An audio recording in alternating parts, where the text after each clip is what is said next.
Karir yang sudah dibangun 8 tahun akhirnya hilang gitu saja karena krisis. Krisis mengakibatkan tabungan semua hilang. Tiba-tiba dalam waktu 2 minggu udah nggak punya pekerjaan gitu. Jadi kalau orang sudah kepepet, mereka pasti memiliki 1000 jalan untuk sukses. Dan alhamdulillah pada saat itu saya memilih jalan untuk merubah paradigma, merubah mindset menjadi pengusaha.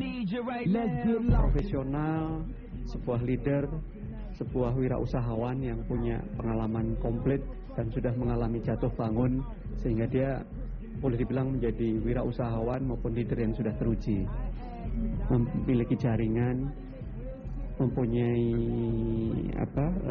modal, terus juga sudah dipandang sebagai leader yang mumpuni.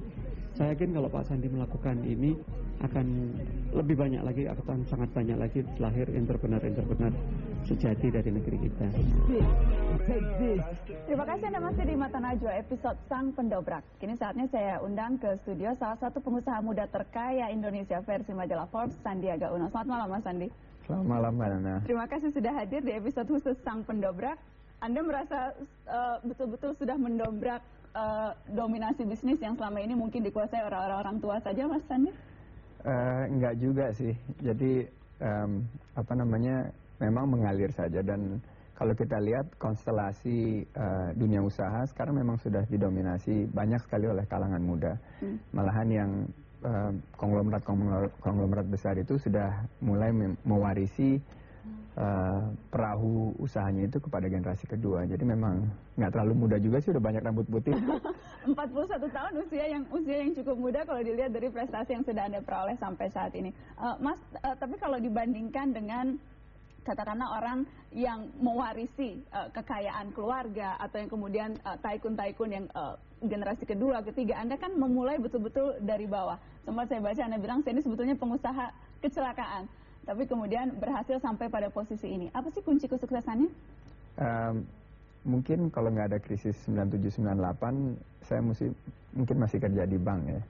Dan benar-benar esensi daripada pengusaha kecelakaan itu karena pada waktu di PHK tidak punya pilihan lain. Karena kita kirim 10 resume, penolakannya ada 15 gitu.